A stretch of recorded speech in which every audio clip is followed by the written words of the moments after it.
లేకపోతే ఇది మన జీవితంలో పనిచేయబోయే విషయాల కోసం మనని ఎంత ఉన్నతంగా సిద్ధపరచుకుంటే అంత మంచిది, ఎంత ఓపికగా మనం దీన్ని వినాలి. దేవునికి స్తోత్రం. మొదటిగా బైబిల్లో ఏదైనా సరే ఒక పదాన్ని అర్థం చేసుకునేటప్పుడు మనం నేర్చుకోవాల్సిన మొదటి ఒక విషయం ఉంది. దాని పేరు ఏం పేరు అంటే the law of first mention అంటారు. అనండి ఒకసారి. The law of first mention అనగా మొదటిసారి ఆ పదం ఎక్కడ మెన్షన్ చేయబడింది. బైబిల్లో ఏది కూడా ఊరికే రాయబడలేదు, యాదృచ్ఛికంగా ప్రమాదవశాత్తు ఏది రాయబడలేదు. ప్రతిదానికి కూడా ఏమంటామంటే పర్పస్ ఉంది. ఏదో ఒక కథని, ఒక హిస్టరీ మనకు చెప్పబడట్లేదు. స్టోరీయో హిస్టరీయో కాదు, స్పిరిచువల్ మెసేజ్, మన సోల్ని ఎడిఫై చేసే, మన యొక్క ఆత్మలని ఉజ్జీవింపజేసే, ప్రాణములను తెప్పరిల్లజేసే దేవుని యొక్క మెసేజ్ అందులో మన కొరకు దాచబడింది. ఆమెన్. దేవునికి స్తోత్రం. మొట్టమొదటిగా ఫలము అనే పదము బైబిల్లో ఏదైనా సరే ఫస్ట్ మెన్షన్, మొదటిసారి బైబిల్లో ఫలము అనే పదం ఎక్కడ రాయబడింది, ఫలము అని ఫస్ట్ టైం ఎక్కడ మెన్షన్ చేయబడింది?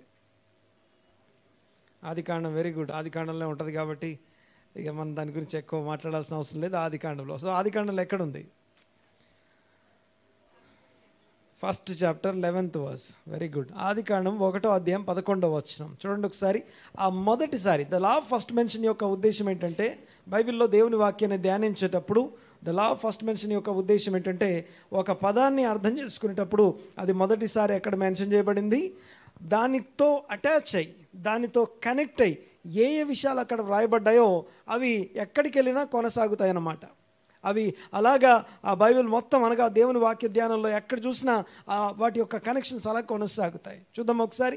మొదటిసారి ఫలము అనే పదము ఎక్కడ, ఎలాగా ప్రారంభించబడింది, ఏమని రాయబడింది చూద్దాం ఒకసారి. చదమా. దేవుడు గడ్డిని విత్తనములు ఇచ్చు చెట్లను, ఆరిన నేల కనబడగానే ఆరిన నేలను చూసి దేవుడు ఆ నేలతో చెప్తున్నాడు, ఆ యొక్క భూమితో చెప్తున్నాడు,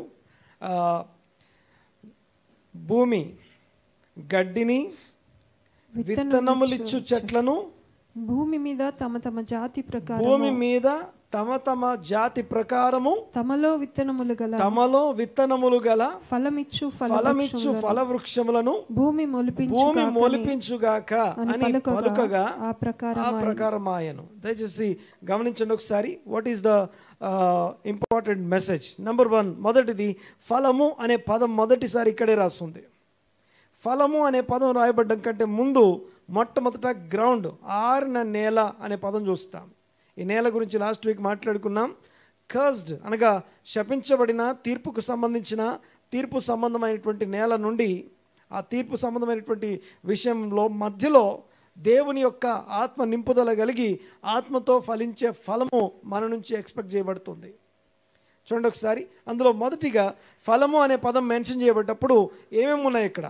మొదటి మాట తమ తమ జాతి అనే పదం ఉంది అక్కడ. చూడండి ఒకసారి. ఫలము అనే పదం మెన్షన్ చేయబడక ముందు మొట్టమొదట తమ తమ జాతి, 2 విత్తనమున్న ఫలము అని రాస్తుంది. ఏమంది? 1 తమ తమ జాతి ఫలాలు, 2 విత్తనమున్నటువంటి ఫలాలు. మళ్ళీ చెప్పండి ఒకసారి. మొదటిది తమ తమ జాతి అనగా, మీకు విషయం చెప్తాను చూడండి ఒకసారి. ఆల్రెడీ మాట్లాడుకున్నాం. చెట్టుకి సొంతంగా పేరుండదు. ఏ చెట్టుకి సొంత పేరు ఉండదు. చెట్టు పేరేంటి? దాని ఫ్రూటే, దాని ఫ్రూట్ నేమే చెట్టు పేరు. ఫ్రూట్ని బట్టే చెట్టుకు పేరు ఉంటుంది తప్ప చెట్టుకి వేరే పేరు, ఫ్రూట్కి వేరే పేరు ఉండదు. అంతేకాకుండా ఇంకొక విషయం కూడా మీకు జ్ఞాపకం చేస్తాను చూడండి ఒకసారి. ఆత్మ ఫలము ఫలించాలి అంటే, ఆత్మ ఫలము ఫలించడం కంటే ముందు ఆత్మ సంబంధమైన విత్తనం విత్తబడి ఉండాలి. ఆత్మ సంబంధమైన విత్తనము విత్తబడితే ఆత్మ సంబంధమైన చెట్టు, ఆత్మ సంబంధమైన చెట్టు ఆత్మ సంబంధమైన ఫలం ఫలిస్తుంది. ఆత్మ ఫలము అనండి ఒకసారి మాట. ఈ ఆత్మ ఫలము రావడానికి ముందు ఆత్మ సంబంధమైన విత్తనం ఉండాలి. ఆత్మ సంబంధమైన విత్తనం ఉంటే ఆత్మ సంబంధమైన చెట్టు, ఆ చెట్టు ఆత్మ సంబంధమైన ఫలం ఫలిస్తలము. అయితే ఫలము అనే పదం మొదటిసారి హీబ్రూ భాషలో పెరై అని రాస్తుంటుంది. పెరై అనే పదము ఫస్ట్ టైం ఈ యొక్క ఆదికాండం 1వ అధ్యాయం 11వ వచనంలో రాస్తుంది. ఆ పదం రాయబడ్డానికి దానికి కనెక్ట్ అయిన విషయాలు, కనెక్ట్ అయ్యి 3 విషయాలు ఉన్నాయి. ఒకటి తమ తమ జాతి. ప్రతి ఫలానికి దాని జాతి ఉంది. అన్ని ఫలాలు ఒక చెట్టుకి రావు, అన్ని చెట్లకి ఒకే రకమైన ఫలం రాదు. అన్ని ఫలాలు ఒక చెట్టుకు రావు, లేకపోతే అన్ని చెట్లు ఇక ఒకే రకమైనటువంటి ఫలాన్ని ఫలించవు. తర్వాత విషయం ఏంటంటే ఆ ఫలము తమ తమ జాతి అనే పదం ఒకటైతే రెండో పదం చూడండి ఒకసారి ఏమని వస్తుంది అక్కడ, తమ తమ జాతి ఫలములు ఫలించడం కోసం విత్తనములు తమలో గల ఫలములు అని రాస్తుంది. Not just fruit. చదవండి ఒకసారి 11వ వచనం, మళ్ళీ చదువుదాం ఒకసారి. ఆ పదాన్ని చదివేటప్పుడు కొంచెం ఆలోచించండి. తమ తమ జాతి ప్రకారము తమలో విత్తనములు గల ఫలమిచ్చు ఫల వృక్షములను భూమి మొలిపించుగా కని పలుకగా ఆ ప్రకారమాయను. తమ తమ జాతి ప్రకారము భూమి ఫలమిచ్చుట. మొదటిది తమ తమ జాతి ప్రకారం అని చెప్పి విత్తనము తమలో గల ఫలమిచ్చు ఫల వృక్షాలు. అంటే ఊరికనే ఫలం అనట్లేదు. ప్రతి ఫలంలో ఏముండాలి? సీడ్ ఉండాలి. సీడ్ ఏ సీడ్ ఉండాలి? స్పిరిచువల్ సీడ్ ఉండాలి, ఆత్మ సంబంధమైన సీడ్ ఉండాలి. చూడండి ఒకసారి, ఇందాక ఏం మాట్లాడుకున్నాం మనం? ఆత్మ సంబంధమైన విత్తనం లేకుండా ఆత్మ సంబంధమైన చెట్టు లేదు. ఆత్మ సంబంధమైన చెట్టు లేకపోతే ఆత్మ సంబంధమైన ఫలం లేదు. అయితే ఆ ఫలం గురించి మాట్లాడేటప్పుడు ఫస్ట్ టైం బైబిల్లో ఫలమును దేవుడు సృష్టించినప్పుడు ఫలము అనే పదం మెన్షన్ చేసినప్పుడు ఏమని రాస్తుంది అక్కడ? ఫలములో ఏముండాలట? విత్తనం ఉండాలి. విత్తనం అనండి ఒకసారి. సో విత్తనం యొక్క స్పెషాలిటీ ఏంటి అని ఇప్పుడు నేను మళ్ళీ మొత్తం మాట్లాడలేదు, కానీ విత్తనం చూస్తానికి మొత్తం ఫ్రూట్లోకి వెళ్ళా నిర్జీవమైన వస్తువు ఏదైనా ఉందంటే అది విత్తనమే. It looks like lifeless. చూస్తానికి నిర్జీవంగా ఉంటుంది, పండ్లకి కండ్లకి అడ్డం వస్తుంది. అది అంతేనా? తీసి అవతల పడేస్తాం, రిజెక్ట్ చేసేలాగా ఉంటుంది. అది విలువ లేని దానిలాగా ఉంటుంది. అది అవసరమైంది అన్నట్టుగా ఉంటుంది. అది కానీ అదే దాంట్లోనే ఇలాంటి ఫలాలు కొన్ని జనరేషన్స్ని దాంట్లో దాచుకొని ఉంటుంది. అది సో అంటే దేవుడు విత్తనం కలిగిన ఫలాన్ని కోరుకుంటున్నాడు. అంటే ఆ విత్తనంలో ఒక విత్తనం ఇచ్చి నీకు ఒక ఫ్రూట్ ఇచ్చి, ఒక యాపిల్ పండిచ్చి నీకు యాపిల్ తోట ఇచ్చామంటే నమ్ముతారా మీరు? కానీ ఉంది, మన దగ్గర తోటే ఉంది. అందులో ఉన్న విత్తనాల్లో చెట్లు ఉన్నాయి. ఆ చెట్లో ఇలాంటి యాపిల్ ఫలాలు అనేకమైన ఫలాలు ఉన్నాయి. వాటిలో మళ్ళీ విత్తనాలు ఉన్నాయి, వాటిలో చెట్లు ఉన్నాయి. వాటి తరతరాలకి సంబంధించిన మొత్తం ఒక్క చిన్న సీడ్లో ఉంది. ఫ్రూట్ అంతా తింటాం అయిపోద్దేమో. అందుకనే బైబిల్లో మనకి ఏమని రాస్తుందంటే తినుటకు ఆహారము, విత్తుటకు విత్తనం ఇచ్చువాడు అని రాసి ఉంటుంది. ఏమనుంటుంది? కొంచెం గట్టిగా నాలి. ఓ నెలకి శాలరీ వచ్చింది, అంతా తినటానికి కాదు, తినుటకు ఆహారము, విత్తుటకు విత్తనం రెండు ఇవ్వబడ్డాయి. అందులో విత్తనం కూడా తింటే వెళ్ళిపోద్ది, పడేస్తే పాడైపోద్ది. కానీ విషయం ఏంటంటే తినువానికి ఆహారమును, విత్తువానికి విత్తనము దయచేయవాడు అని రాస్తుంది వాక్యంలో. యెషయా గ్రంథంలో రాస్తుంది. 1 కొరింథీ పత్రికలో 2 సార్లు అదే పాట మెన్షన్ చేయబడింది. ఆ యొక్క దేవుని సన్నిధిలో విత్తే విత్తనాల గురించి మాట్లాడేటప్పుడు రాస్తుంది. సో మనము ఫ్రూట్ అంతా తింటాం, మన విత్తనాలు వి డోంట్ కేర్, మనం పట్టించుకోం. కానీ దేవుని వాక్యం చెప్తున్న మొదటి విషయం ఏంటంటే విత్తనము తమలో గల ఫలమిచ్చు ఫలవృక్షాలు అని రాస్తుంది. అంతేకాదు వీ హ్యావ్ అనదర్ థింగ్. అక్కడ గమనించాల్సిన ఇంకొక విషయం ఉంది. ఫలము అనే పదానికి కనెక్ట్ అయిన విషయాలు. మొదటిది తమ తమ జాతి ఫలాలు, 2 విత్తనము తమలో కలిగిన ఫలాలు, 3వ విషయం ఏంటంటే ఈ తమ తమ జాతి ఫలాలు, విత్తనము కలిగినటువంటి ఫలాలు మొలిపించుగా కానీ దేవుడు పలికాడు. పలికిన తర్వాత ఏమని రాస్తుంది అక్కడ? ఆ ప్రకారమాయను అని రాస్తుంది. ఆ ప్రకారమాయను అనగానే అయిపోయింది కదా, ఇంక అక్కడితో ముగించేయాలి కదా. కానీ ముగించట్లేదు. చదవండి ఒకసారి, మళ్ళీ చదవండి. ఇప్పుడు చూడండి ఒకసారి 11, 12 వచనాలు.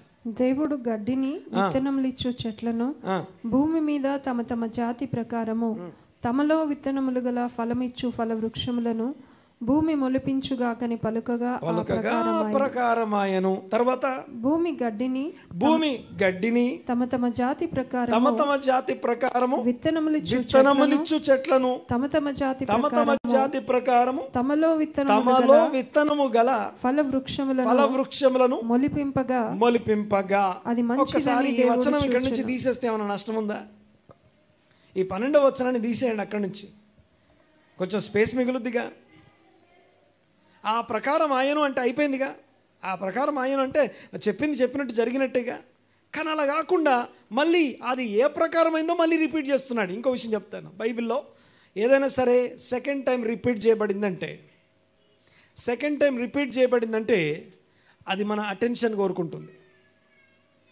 నువ్వు కొంతసేపు అక్కడ ఆగమని అర్థం, నువ్వు కొంతసేపు ఫోకస్ చేయి, కొంతసేపు ఆలోచించు, కొంతసేపు దాని గురించి ధ్యానం చెయ్యి అని అర్థం. గమనించండి ఒకసారి, ఈ మాట వినండి ఒకసారి. మనము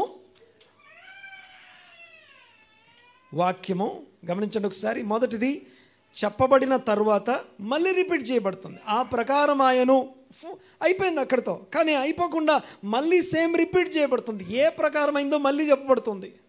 ఇంకోటి తెలుసా, ఇలా రిపిటేషన్ ఫస్ట్ టైం ఇక్కడే రాస్తుంది బైబిల్లోకి వెళ్ళా. What is the first repeated sentence అంటే, రిపీటెడ్ థింగ్ ఏదైనా, రిపీటెడ్ వర్స్ ఏదైనా రాస్తుందంటే ఇదే, ఈ విషయం గురించి రాస్తుంది.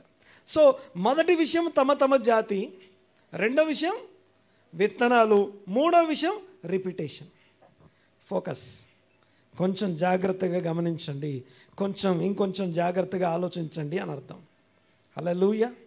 నేను మాట్లాడితే అర్థమవుతుంది కదా, చూడండి ఒకసారి. సో ఆత్మఫలము ప్రేమ అనే మాటని అర్థం చేసుకోవడం కంటే ముందు అసలు ఈ ఫలం అంటే అర్థం ఏంటి?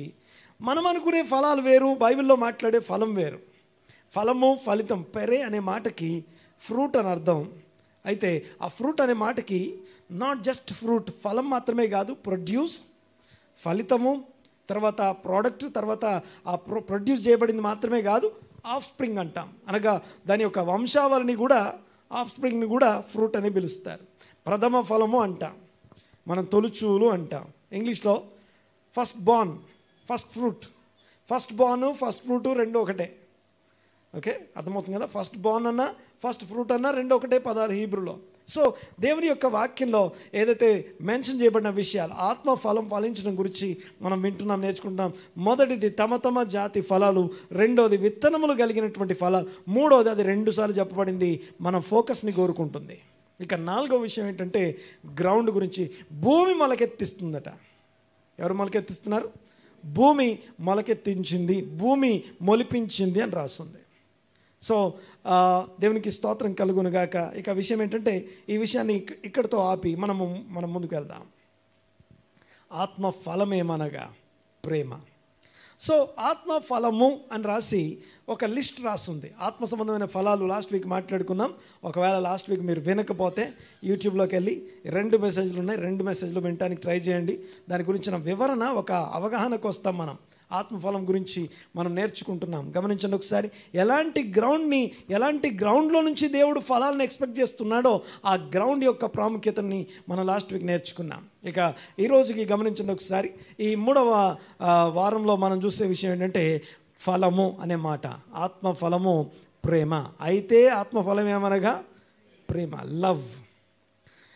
ప్రేమ అనగానే మన మైండ్స్, మన థాట్స్, మన అవగాహనలు ఎక్కడెక్కడో ఉంటాయి, ఎక్కడెక్కడో ఏవేవో విని ఉంటాం. ఏవేవో డెఫినేషన్స్, ఎవరి డెఫినేషన్స్ వాడికి ఉండొచ్చు గాక. గమనించండి ఒకసారి, ఈ భూమి మీద దేవుడు మనుషుల ఒపీనియన్లో దేవుడు కాదు. దేవుడు మనుషుల ఒపీనియన్స్తో దేవుడు కాదు. దేవుడు మనుషుల చేత సృష్టించబడిన వాడు కాదు. మనము దేవుని చేత సృష్టించబడిన వారు. సో దేవుని యొక్క డెఫినేషనే తప్ప మనమిచ్చే డెఫినేషన్ ఇంకెవరో, ఏదో ఒక గ్రూప్, ఒక దేశం, ఒక రాష్ట్రం, ఒక ప్రాంతం, ఒక ప్రజలు, ఒక గ్రూప్ వాళ్ళు, లేకపోతే ఒక వయస్సు వారు ఇచ్చే డెఫినేషన్ కాదు.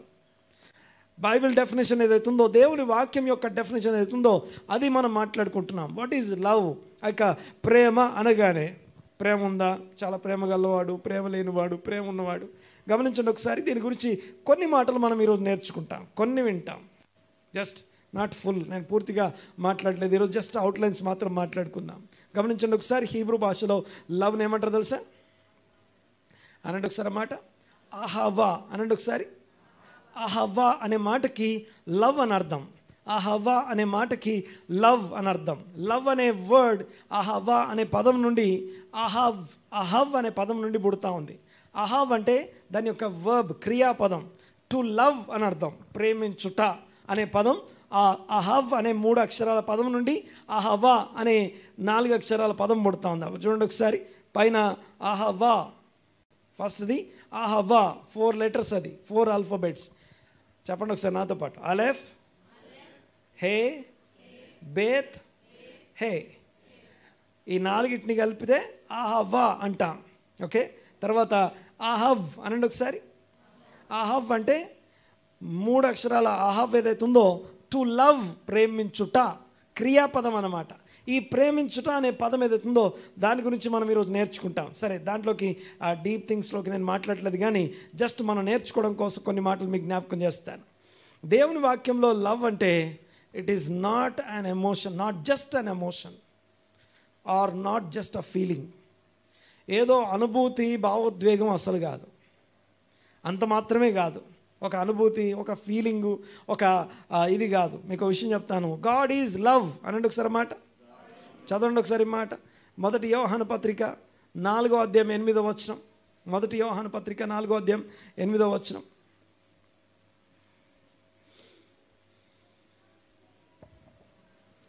దేవుడు ప్రేమ స్వరూపి. దేవుడు ప్రేమ స్వరూపి అని తెలుగులో రాసింది. ఇంగ్లీష్లో గాడ్ ఈజ్ లవ్ అని రాస్తుంది అక్కడ. చూడండి ఒకసారి లాస్ట్లో కింద, ఫర్ గాడ్ ఈజ్ లవ్. తెలుగులో మనకేం రాస్తుంది? దేవుడు ప్రేమ స్వరూపి అని ఉంది. ప్రేమ స్వరూపి కాదు, దేవుడే ప్రేమ అయి ఉన్నాడు.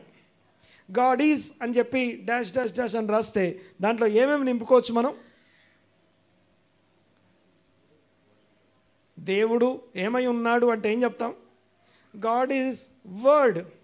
దేవుడు వాక్యమై ఉన్నాడు, దేవుడు వెలుగై ఉన్నాడు, దేవుడు సత్యమై ఉన్నాడు, అద్వితీయ సత్యదేవుడు. తర్వాత దేవుడు నిత్యుడై ఉన్నాడు. ఈ పదాలన్నీ మహోన్నతుడు, సర్వోన్నతుడు, ఈ పదాలన్నీ దేవునికి మనం ఆపాదించే విషయాలు. అయితే గాడ్ ఈజ్ లవ్, దేవుడు ప్రేమ అయి ఉన్నాడు. అసలు లవ్ అంటే ఏంటి అంటే దేవుడే ప్రేమ.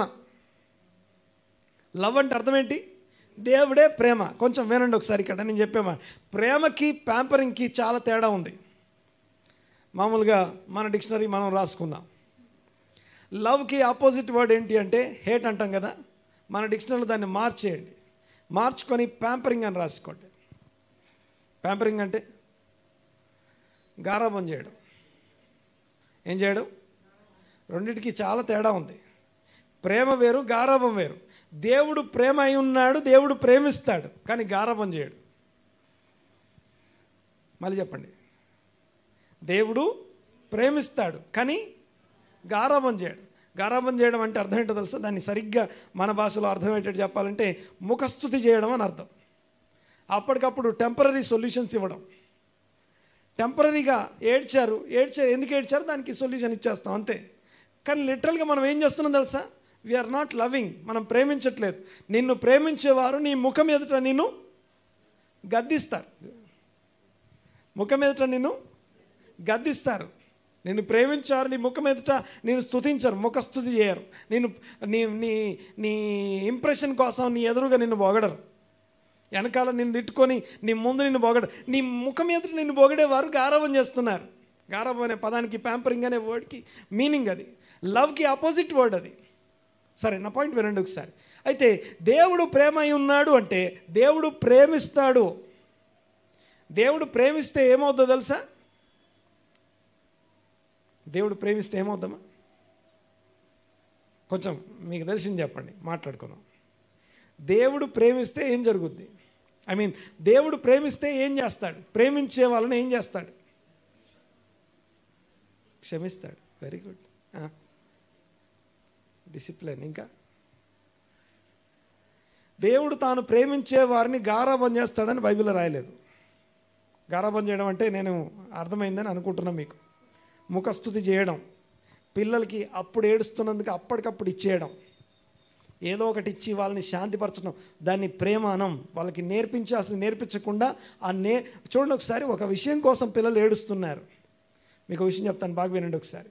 సమస్యలో ఉండి బాధలు పడి, ఉదాహరణకి ఒక ప్రార్థన చేస్తాం. ఏమనంటే సేవకులు ఒక ప్రార్థన చేస్తారు. ఏం ప్రార్థన తెలుసా? దేవుడా కొంచెం వీళ్ళని భయపెట్టాయా, కొద్దిగా ఒక దెబ్బ వేయాలని అని అడుగుతారు. వినండి ఒకసారి, నేను చెప్పేది వినండి. అలా అడగడము కరెక్ట్ కాదు. ఎందుకు తెలుసా? ఓ దెబ్బ వేసినప్పుడు భయం వేస్తుంది, ఒక రకమైన వణుకుడు పడుతుంది. ఆయన దెబ్బ కొడితే ఎలా ఉంటుందంటే ఎవరు డిస్టర్బ్ కావాలో వాళ్ళే డిస్టర్బ్ అవుతారు. ఎవరికి తగలాలో వాళ్ళకి, ఎక్కడ తగలాలో అక్కడే తగులుద్ది. ఆ దెబ్బ తగిలినప్పుడు వాళ్ళు ఏం చేస్తారంటే ఆ దెబ్బ ఉన్నంతసేపు ప్రార్థన, భక్తి అన్నీ బాగా జరుగుతాయి. ఎంతసేపు ఉంటారో అక్కడ? ఎంతసేపు ఉంటారు? అది ఉన్నంతసేపేగా. ఆ బాధ అయిపోగానే మళ్ళీ నార్మల్. ప్యాంపరింగ్ అంటే అర్థం ఏంటంటే ఆ లోపల ఉన్నటువంటి గుణాన్ని మార్చాల్సిన, ట్రైన్ చేయాల్సిన, ట్యూన్ చేయాల్సిన అసలైన విషయాన్ని పక్కన పెట్టి దాన్ని అలాగే లోపల దాచిపెట్టి పైన కవరింగ్ చేయడం. లవ్కి ఆపోజిట్ వర్డ్ అది. దేవుని ప్రేమకి వ్యతిరేక పదం. కొద్దిగా ఈ లవ్ అనే యొక్క ఉద్దేశాన్ని, అర్థాన్ని ఈరోజు నేర్చుకుంటాం. ప్రేమ యొక్క ఫలం అంటే ఏంటో మనం ముందు నేర్చుకుంటాం. ఈరోజు మాట్లాడుకోవట్లేదు. ఈరోజు ప్రేమ అంటే ఏంటిదో డిఫైన్ చేసుకుంటాం. చూడండి ఒకసారి, నేను చెప్పే విషయాన్ని అర్థం చేసుకోండి. దేవుడు ప్రేమిస్తే ఏమవుతుంది? ఒకరన్నారు క్షమిస్తారు. దేవుడు ప్రేమించి మనల్ని క్షమిస్తాడు. ఓకే, వాక్యంలో రాసుంది, నేను కూడా ఒప్పుకుంటా, దేవుడు క్షమిస్తాడు. తర్వాత దేవుడు డిసిప్లిన్ చేస్తాడు. దేవుడు ప్రేమిస్తే, దేవుడు ప్రేమించిన వాళ్ళని ఏం చేస్తాడు? మీరు పాపముతో పోరాడుటలో రక్తము కారునంతగా ఇంకా దానిని ఎదిరింపలేదు. మరియు నా కుమారుడా, ప్రభు చేయు శిక్షను తృణీకరించకము. ఆయన నిన్ను గద్దించినప్పుడు విసుకకము. ప్రభు తాను ప్రేమించు వానిని శిక్షించి తాను స్వీకరించు ప్రతి కుమారుని దండించును అని కుమారులు. ఏమని రాస్తుంది అక్కడ? దేవుడు ప్రేమించు వారిని అందరినీ, దేవుడు ప్రేమించు వారిని శిక్షిస్తాడు. దేవా నీ ప్రేమ మాకు వద్దయ్యా, దేవా నీ ప్రేమ మాకు వద్దయ్యా, మేము ఉన్నట్టు బాగున్నాము, ఈ శిక్షలు మాకు వద్దు. ఓకే, వినండి ఒకసారి, కంటిన్యూ చేయండి ఒకసారి. ఆయన నిన్ను గద్దించినప్పుడు విసుకకము. ఆయన గద్దించినప్పుడు, శిక్షణం చేస్తున్నప్పుడు విసుకకము. ప్రభు తాను ప్రేమించు వారిని శిక్షించి తాను స్వీకరించు ప్రతి కుమారుని దండించును అని కుమారులతో సంభాషించినట్లు. దేవుడట ప్రేమిస్తే ఎలా ప్రేమిస్తాడంటే తండ్రి కుమారుల ప్రేమ అనండి ఒకసారి మాట. తండ్రి తన కుమారుని ఎట్లా ప్రేమిస్తాడో అట్లా ప్రేమిస్తాడట. జస్ట్ ఎగ్జాంపుల్ చెప్తున్నాడు, కంటిన్యూ చేయండి. అని కుమారులతో సంభాషించినట్లు మీతో సంభాషించు ఆయన హెచ్చరికను మరచితిరి. శిక్షా ఫలము పొందుటకై మీరు సహించుచున్నారు. దేవుడు కుమారులనుగా మిమ్మను చూచుచున్నాడు. తండ్రి శిక్షింపని కుమారుడెవడు? కుమారులైన వారందరూ శిక్షలో పాలు పొందుచున్నారు. కుమారులైన పిల్లలందరూ శిక్షలో పాలు పొందుచున్నారు. మీరు పొందని ఎడల దుర్బీజులే కాని కుమారులు కారు. మళ్ళొక్కసారి ఆ మాట చూద్దాం. ముందు మాట, కుమారులైన వారందరూ శిక్షలో పాలు పొందుచున్నారు. శిక్ష అంటే it is not about punishment. శిక్ష అంటే పనిష్మెంట్ కాదు. ఓకే, అందరికి అర్థమవుతుంది కదా. బాల శిక్ష అంటే ఏంటి? బాలులకు ఇచ్చే పనిష్మెంట్ అని కాదుగా. బాలశిక్ష అంటే తెలుసా?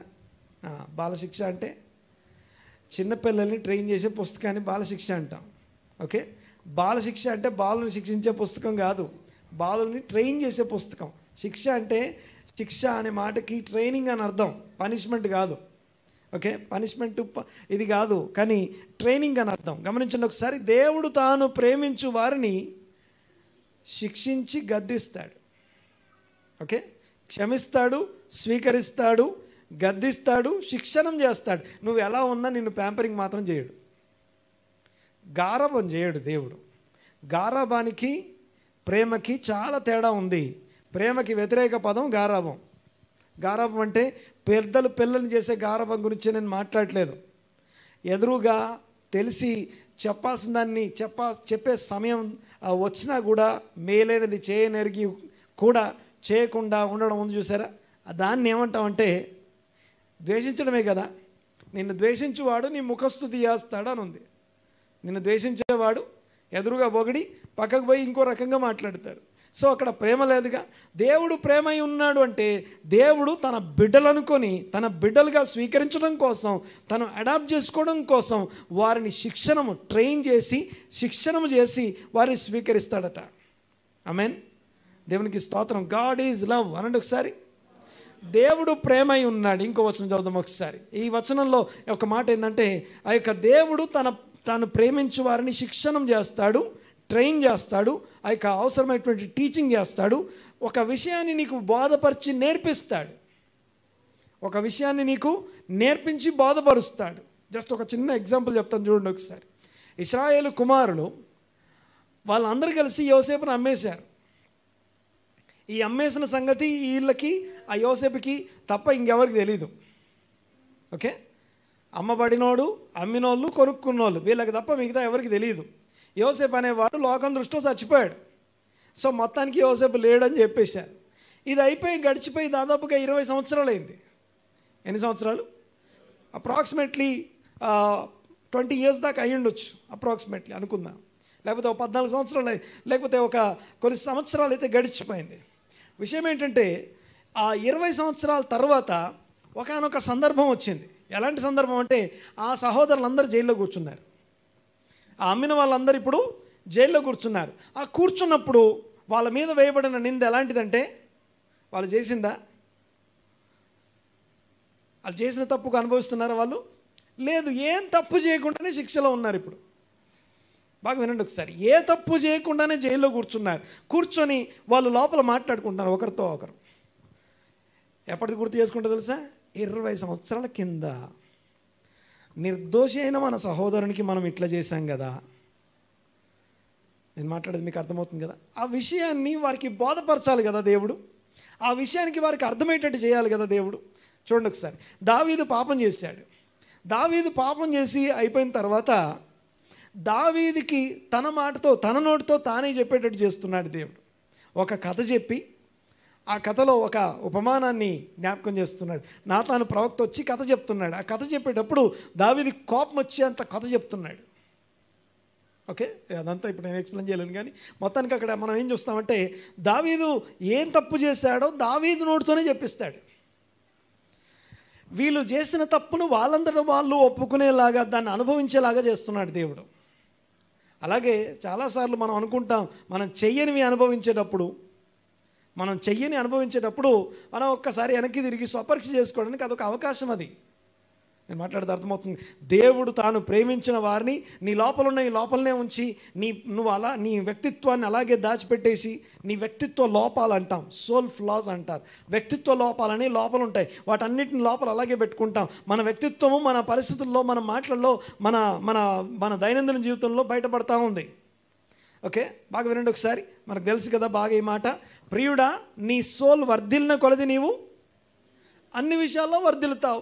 అయితే సోల్ వర్ధిల్లకుండా, సోల్ కనుక అసత్యంలోనే ఫాల్స్లోనే ఆ యొక్క ఫ్లాస్తో బ్రతుకుతూ ఉంటే దాన్ని అలా కవర్ చేసి దేవుడు నిన్ను దీవించేసి ఎక్కడో కూర్చోబెట్టడు.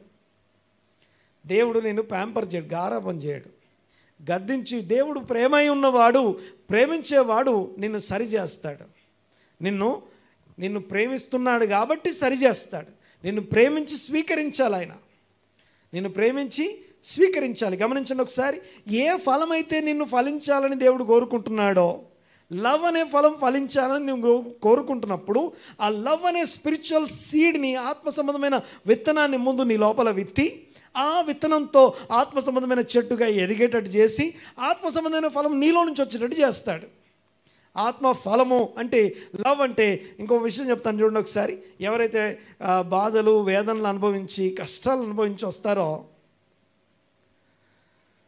మాట్లాడితే అర్థమవుతుంది కదా, బాగా కష్టాలు, వేదనలు అనుభవించి వస్తారో వీళ్ళు మనుషులను ఎవరు రిజెక్ట్ చేయరు. వీళ్ళు నొప్పి, బాధ తెలిసిన వాళ్ళు దే డోంట్ రిజెక్ట్ పీపుల్. ప్రజల్ని రిజెక్ట్ చేయరు. ఎందుకంటే they know the value of rejection. Reject చేయబడితే, ఇంకా మనం ఒకవేళ ఎవరైనా రిజెక్ట్ చేస్తుంటే ఇంకొంచెం శిక్షణ అవసరమని అర్థం. మాట్లాడితే అర్థమవుతుంది కదా. మనము ఇంకా రిజెక్ట్ చేస్తూ ఉన్నాం అనుకుందాం. ఒకవేళ ఎవరైనా రిజెక్ట్ చేస్తూ ఉన్నాము అంటే మనం ఇంకా రిజెక్షన్ యొక్క విలువ మనకు అర్థం కాలేదన్నమాట. ఆ జైల్లో కూర్చున్న తర్వాత 20 ఏళ్ల కింద జరిగినటువంటి సందర్భాన్ని జ్ఞాపకం చేసుకుంటున్నారు అందరు కలిసి. స్వపరీక్ష చేసుకోవడం అనేది ఆ కుటుంబానికి ఆనవాయితీ, ఆ కుటుంబానికి కామన్గా ఉన్నటువంటి విషయం అది. సరే, దేవునికి స్తోత్రం. లవ్, అహవ్వ అనండి ఒకసారి. ఇంకో వచనం చదువుకుందాం ఒకసారి. ఈ మాట చదవండి ఒకసారి. 1 యోహాను పత్రిక 4:8 ఇందాక చదువుతున్నాం కదా, అది చదువుదాం ఒకసారి. 1 John 4:8. దేవుడు ప్రేమ స్వరూపి. God is love. దేవుడు ప్రేమ స్వరూపి. ప్రేమ లేనివాడు దేవుని ఎరుగడు. మనము ఆయన ద్వారా జీవించున్నట్లు దేవుడు తన అద్వితీయ కుమారుని లోకంలోనికి పంపెను. దీని వలన దేవుడు మన యందు ఉంచిన ప్రేమ ప్రత్యక్షపరచబడెను. నెక్స్ట్, దీని యందు దేవుని యొక్క ప్రేమ ప్రత్యక్షపరచబడుతుందట, రివీల్ చేయబడుతుంది.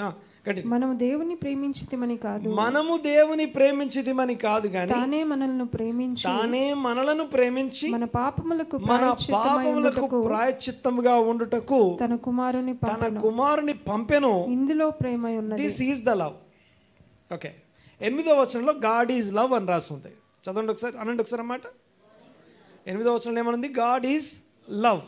10వ వచనంలో ఏమనుంది? This is the love. ఇదే ప్రేమ అంటే అన్నాడు. బాగా వినండి ఒకసారి. వాట్ ఈజ్ లవ్ అనే మాటని అర్థం చేసుకోవడానికి మాత్రం ప్రయత్నం చేస్తున్నాం.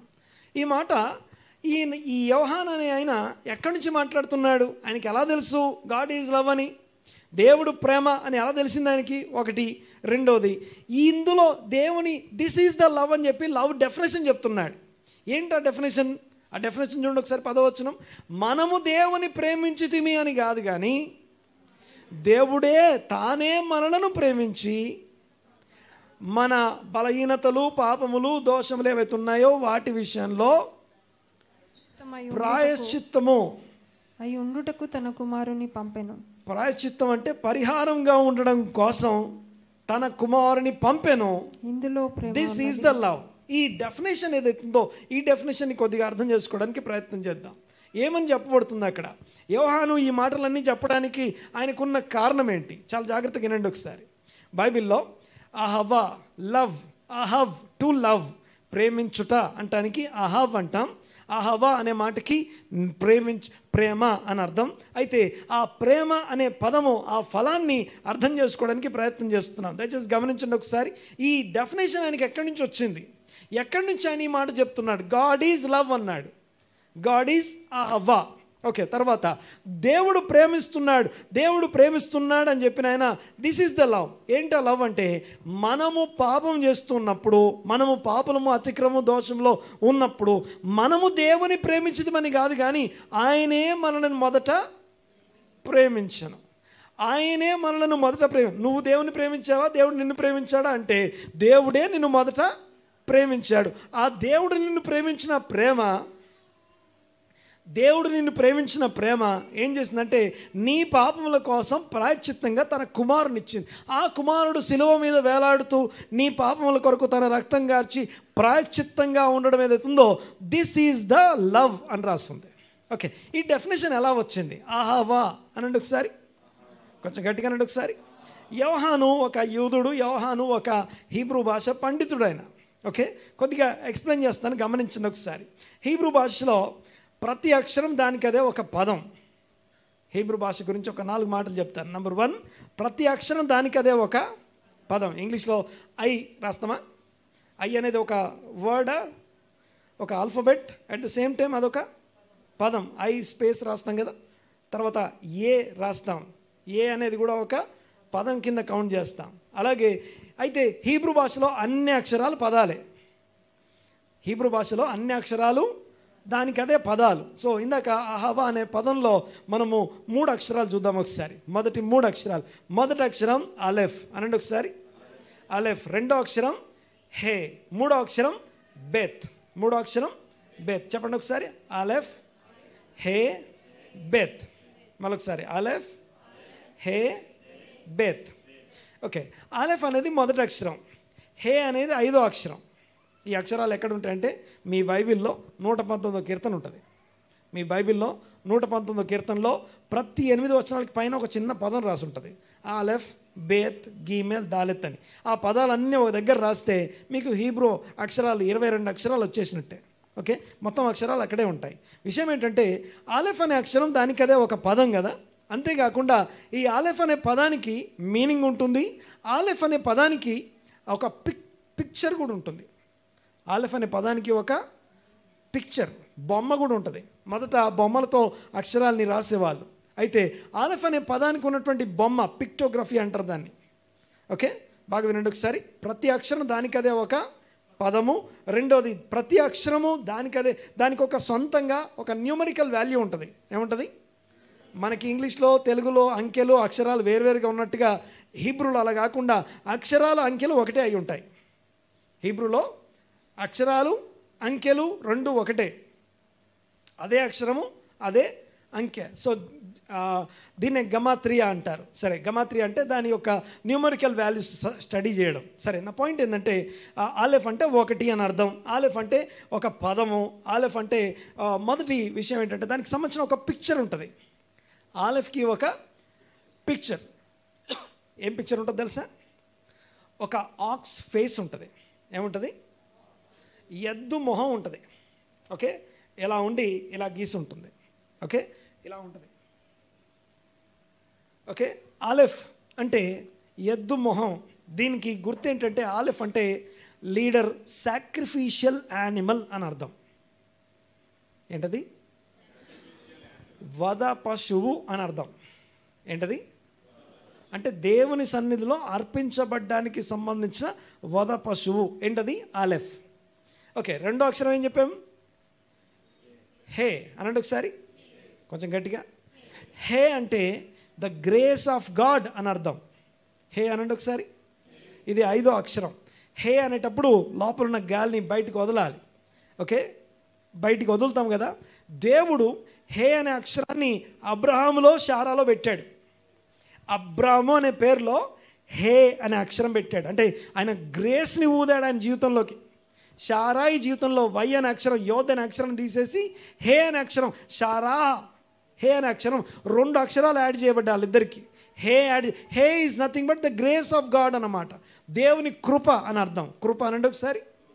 ఈ హే అనే అక్షరానికి బొమ్మ విండో ఉంటుంది, ఒక కిటికీ ఉంటుంది అనమాట. పరలోకపు కిటికీలు తెరవబడుట, పరలోకపు తూములు విప్పబట్ట, పరలోకపు ద్వారములు తెరవబట్ట అంటే ఆ కిటికీలు తీయబడ్డం అని అర్థం. హే అని అర్థం అనండి ఒకసారి అన్నమాట. హే. ఆలెఫ్ అంటే అర్థం ఏంటి? సాక్రిఫిషియల్ యానిమల్ ఆర్ వధ పశువు. ఓకే, హే అంటే అర్థం ఏంటి? దేవుడు తన కృప అని అర్థం. దేవుని యొక్క కృప. ఏమంటాం? ఎక్స్హీల్ అనగా, ఇన్హీల్ అంటే లోపలికి పీల్చుకోవడం కదా, ఎక్స్హీల్ అంటే లోపల బయటికి వదలడం. దేవుడు తన యొక్క ఊదినప్పుడు, దేవుడు ఊదడం అంటే తెలుసుగా, నరుని నేలమంటితో నిర్మించి నాసికారంధ్రాల్లో హే కృప ఊదాడనమాట. ఓకే, అర్థమవుతుంది కదా. ఆ హేలోనే మనకి జీవం ఉంది. ఓకే, ఆ కృప ద్వారా మనం బ్రతుకుతున్నాం. అంతేకాదు దేవుని ఊపిరి ద్వారా మనం బ్రతుకుతున్నాం. ఆ ఊపిరి ద్వారానే వాక్యం ఉంది, ఆ ఊపిరి ద్వారానే అన్నీ ఉన్నాయన్నమాట. అర్థమవుతుంది నేను మాట్లాడేది. సో మొదటిది సాక్రిఫిషియల్ యానిమల్, రెండోది హే అంటే గ్రేస్ ఆఫ్ గాడ్, దేవుని కృప. మూడో పదం ఏంటి? బెత్ అనండి ఒకసారి. బెత్ అంటే హీబ్రూ ఆల్ఫాబెట్స్లో రెండో అక్షరం. బెత్ అనే మాటకి ఇల్లు అని అర్థం, గుడారము లేదా డ్వెల్లింగ్ ప్లేస్ లేదా హౌస్ అని అర్థం. హౌస్, డ్వెల్లింగ్ ప్లేస్, టెంట్ అని అర్థం. గుడారం బొమ్మ ఉంటుంది. హేకేమో విండో బొమ్మ ఉంటే, కిటికీ బొమ్మ ఉంటే, ఆలెఫ్కేమో సాక్రిఫిషియల్ యానిమల్ బొమ్మ ఉంటే, బేత్కేమో ఒక గుడారం టెంట్ బొమ్మ ఉంటుంది, అనగా ఒక గుడారం బొమ్మ వేసి ఉంటుంది. విషయం ఏంటంటే బెత్ అనండి ఒకసారి. బెత్ లెహెమ్ అంటే, లెహెమ్ అంటే రొట్టెలు, బెత్ లెహెమ్ అంటే ఇల్లు, రొట్టెల ఇల్లు. బెతేల్ అంటే చెప్పండి, ఏల్ అంటే దేవుడు, బేతేల్ అంటే దేవుని ఇల్లు. బేతోని అంటే బేతనియా అంటాంగా. ఓకే, బేతనియా, బేతోని అంటే ఓనీ లేకపోతే ఓనియా. బెతోని అనే మాటకి ఓనీ అంటే అఫ్లిక్షన్, శ్రమలు అని అర్థం, శ్రమల ఇల్లు అని అర్థం. ఓకే, వేదన కలిగిన ఇల్లు అని అర్థం బేతనియా అంటే. సరే, అలాగా బేత్ అనే అక్షరం నుంచే, బేత్ అంటే ఇల్లు అని అర్థం. బేత్ అనే అక్షరం ఎక్కడున్నా ఇల్లు. ఓకే, సో అట్లా అని చెప్పి ఎలిజబెత్ అని పట్టుకురాకండి. ఓకే, సరే, అది వేరేది, దానికి దీనికి సంబంధం లేదు. ఓకే, అక్కడ ఉన్న పదం వేరు, అది మన దగ్గరికి వచ్చేసరికి అట్లా అయ్యింది అది. సరే, వినండి ఒకసారి. బెత్లెహెమ్ రొట్టెల ఇల్లు, house of bread, house of God, Bethel. అలాగా బెత్ అంటే ఇల్లు అని అర్థం. ఒక్కసారి ఈ మూడింటిని కలపండి ఒకసారి. Sacrificial animal, grace of God, to our tent hour dwelling place. మన ఇంటి కోసం, అంటే నీ యొక్క నా యొక్క గుడారం కోసం, ఇల్లు కోసం, మన నివాసముల కొరకు, మన జీవం కొరకు ఒక సాక్రిఫిషియల్ యానిమల్గా దేవుడు తన సొంత కుమారుని పంపించాడు. దిస్ ఈజ్ ద అహవ్. To love. దేవుడు ప్రేమిస్తున్నాడు, దేవుడు ప్రేమ అయి ఉన్నాడు. ప్రేమ అంటే అహవ్ టు లవ్. దేవుడు ప్రేమించేవాడు అహవా. ఇది ప్రేమ అంటే. ప్రేమించే పద్ధతి ఏంటంటే, మనం పాపం చేసి అతిక్రమం చేసి దోషంలో ఉంటే మన పాపల కొరకు ప్రాయశ్చిత్తంగా ఉండడం కొరకు. ప్రాయశ్చిత్తం అనండి ఒకసారి. అటోన్మెంట్ అని అర్థం. అటోన్మెంట్ అంటే కవరింగ్ అన్నమాట. కప్పివేయడం, దాన్ని తుడిచేయడం, లేకుండా చేయడం అని అర్థం. సో అటోన్మెంట్గా ఉండడం కొరకు, ప్రాయశ్చిత్తంగా ఉండడం కొరకు దేవుడు తన సొంత కుమారుని మన కొరకు, మన పాపముల ప్రాయశ్చిత్తం కొరకు ఇచ్చెను. ఇందులో అహవ ఉంది, అహవ్ ఉంది అని చెప్తున్నాడు. అహవ్ అనే పదం అక్కడ ఎలా ఉంది అంటే, అలెఫ్ అంటే సాక్రిఫిషియల్ యానిమల్, హే అంటే కృప ద్వారా ఇచ్చాడు. కృప ద్వారా ఇచ్చాడంటే there is nothing return expected. ఏదో ఎక్స్పెక్టేషన్తో దేవుడు ఇవ్వలేదు, నిన్ను ప్రేమించి ఇచ్చాడు. ఆమేన్. దేవుడు నిన్ను ప్రేమించి నీకు తన కుమారుని ప్రతిఫలంగా అనగా నీ పాపలకు ప్రాయశ్చిత్తంగా అప్పగించాడు. మన పాప ఇప్పుడు చదువుదాం ఒకసారి 4:8 వచ్చి చదవండి ఒకసారి. దేవుడు ప్రేమ స్వరూపి, ప్రేమ లేనివాడు దేవుని ఎరుగడు. మనము ఆయన ద్వారా జీవించున్నట్లు దేవుడు తన అద్వితీయ కుమారుని లోకంలోనికి పంపెను.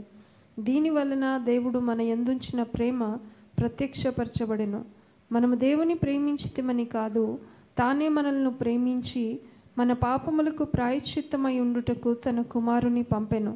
ఇందులో ప్రేమ ఉన్నది. యాక్చువల్గా ఆ 10వ వచనంలో ఏదైతే రాస్తుందో, దేవుడు తన కుమారుణ్ణి మన పాపలకు ప్రాయశ్చిత్తంగా ఒక సాక్రిఫిషియల్ యానిమల్గా కుటుంబం అంతటి కొరకు. మామూలుగా అయితే ప్రతి ఇశ్రాయేలుడు తన కుటుంబం అంతటి కొరకు దహన బలి అర్పిస్తాడు కదా. ఆ కుటుంబం అంతటి కొరకు అర్పించే ఒక పశువు ప్లేస్లో ఆ కుటుంబం అంతటి కొరకు ఒక కుమారుని, దేవుడు తన కుమారుని అర్పించడం కోసం ఆయన ఇవ్వడం, కృపను బట్టి ఇవ్వడం ఏదైతుందో, ఇందులో ప్రేమ ప్రత్యక్షపరచబడిందట. ఇందులో ప్రేమ దేవుడు అనండి ఒకసారి. దేవుడు ప్రేమ అయి ఉన్నాడు. ఆ ప్రేమ అయి ఉన్న దేవుని యొక్క ప్రేమ ప్రత్యక్షపరచబడిన స్థలం ఎక్కడ అంటే సిలువ మీద. ఆమేన్. అర్థమవుతుంది కదా. సో దేవుడు ప్రేమ అయి ఉన్నాడు. ప్రేమ అయి ఉన్నాడు అంటే ప్యాంపరింగ్ చేయడు, గారాబం చేయడు.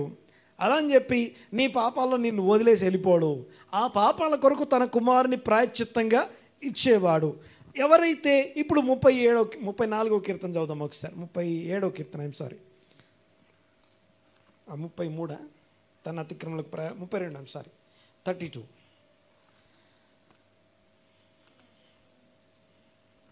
మొదటి వచనం చదువు ఒకసారి. తన అతిక్రమములకు 32వ కీర్తన మొదటి వచనం. తన అతిక్రమములకు పరిహారము నొందినవాడు, తన పాపమునకు ప్రాయశ్చిత్తము నొందినవాడు ధన్యుడు. యెహోవా చేత నిర్దోషి అని ఎంచబడినవాడు, లేదా నీతిమంతుడని ఎంచబడినవాడు, ఆత్మలో కపటము లేనివాడు ధన్యుడు. దేవునికి స్తోత్రం కలుగును గాక. గమనించండి ఒకసారి. దేవుడు ప్రేమ అయి ఉన్నాడు. ఆ ప్రేమ కలిగినటువంటి దేవుడు తన ప్రేమను వెల్లడిపరిచాడు, ప్రత్యక్షపరిచాడు సిలువ మీద. తన కుమారుని మన పాపలకు ప్రాయశ్చిత్తంగా ఉంచడం ద్వారా. 32వ కీర్తన ఏం చెప్తుందంటే, తన అతిక్రమలకి పరిహారం నొందినవాడు. అంటే దేవుని యొక్క కుమారుని పొందుకొని మన పాపలకు ప్రాయశ్చిత్తంగా మనం పొందాం కదా, మనం ధన్యులం. వాడు ధన్యుడు అని చెప్తున్నాడు. తన అతిక్రమలకు పరిహారం నొందినవాడు ధన్యుడు, తన పాపములకు ప్రాయశ్చిత్తం నొందినవాడు ధన్యుడు. తర్వాత చదవండి ఒకసారి. యెహోవా చేత నిర్దోషి అని ఎంచబడిన వాడు, ఆత్మలో కపటం లేనివాడు ధన్యుడు. ఇదంతా చెప్పిన తర్వాత 8వ వచనంకి వెళ్దాం ఒకసారి. 8th verse. ఇక్కడ నుంచి నీ పాపాలన్నీ దేవుడు తన కుమారుని యొక్క మరణంలో పరిహరించిన తర్వాత ఇక నిన్ను వదిలేయట్లేదు. అక్కడి నుంచి దేవుడు చేసే శిక్షణం ప్రారంభమవుతుంది. 8వ వచనం చదువు ఒకసారి. నీకు ఉపదేశము చేసేదను, నీవు నడవలసిన మార్గమును. అనగా ఎవరైతే అతిక్రమలకు పరిహారం నొందినవాడు, పాపములకు ప్రాయశ్చిత్తం నొందినవాడు ధన్యుడు ఉన్నాడో, ఆ ధన్యుని మీద దృష్టి ఉంచి ఆ ధన్యుడు నడవలసిన మార్గం బోధిస్తాడు. ఆయన నడవలసిన మార్గం. ఓకే, నేను యేసుప్రభువుని నమ్ముకున్నాను, రక్షణ పొందాను, బాప్తిజం తీసుకున్నా, ఇంకా పరలోకం పోతాను, ఇంకేం అవసరం లేదు నాకు. చాలా మిస్ అయిపోతున్నాం మధ్యలో మనం. పాప పరిహారం ప్రాయశ్చిత్తం ద్వారా దేవుని ప్రేమ వెల్లడిపరచబడింది. అయితే దేవుడు తాను ప్రేమించు పిల్లల్ని ఏం చేస్తున్నాడట? శిక్షించుచున్నాడు, గద్దించుచున్నాడు అని ఉంది. అంటే ఆ గద్దించేలోకి అనగా గద్దించిన తర్వాత స్వీకరిస్తాడట. తాను స్వీకరించబోయే కుమారులను ఆయన గద్దించి శిక్షిస్తాడు. మొదటేమో మన అతిక్రమం చేత పాపముల చేత నశించిపోతున్నటువంటి మనల్ని దేవుని ప్రేమ వెల్లడిపరచడం ద్వారా, దేవుడు తన ప్రేమను వెల్లడిపరచడం ద్వారా, మన పాపములకు ప్రాయశ్చిత్తంగా తన కుమారుని బలిగా అర్పించడం ద్వారా దేవుడు తన ప్రేమను వెల్లడిపరిచాడు. దేవుడు తన ప్రేమను వెల్లడిపరిచిన తర్వాత మనం ధన్యులము అనబడ్డాం. ధన్యులమైన తర్వాత ధన్యులు నడవలసిన మార్గమును ఆయన వారి మీద దృష్టి ఉంచి వారు నడవలసిన మార్గమును ఆయన వారికి బోధిస్తాడు, ఉపదేశిస్తాడు. ఇక అసలు క్లాస్ ఇప్పుడు స్టార్ట్ అవుతుంది. మనము దేవుని శిక్షణలోనికి, దేవుని గద్దింపులోనికి, దేవుని ఎడ్యుకేషన్లోకి వచ్చే ఆ డేస్ అప్పుడు స్టార్ట్ అవుతాయి. యేసుప్రభుని అంగీకరించాం, ఆయన మన పాపల కొరకు మరణించాడని నమ్మగానే మన యొక్క రక్షణ ప్రారంభమవుతుంది. కానీ అక్కడే ముగించబడదు. ఆ రోజు నుంచి నడక ప్రారంభమవుతుంది, ఆత్మ సంబంధమైనటువంటి నడక ప్రారంభమవుతుంది. అయితే దేవుడు తాను ప్రేమించు వారిని గద్దించుచు, శిక్షించుచు, స్వీకరించడం కొరకు వారిని ట్రైన్ చేస్తున్నాడట.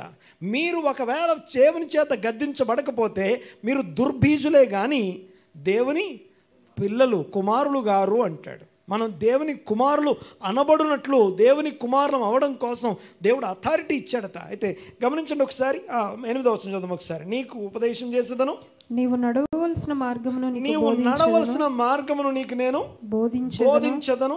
నీ మీద దృష్టి ఉంచి నీకు ఆలోచన చెప్పెదను.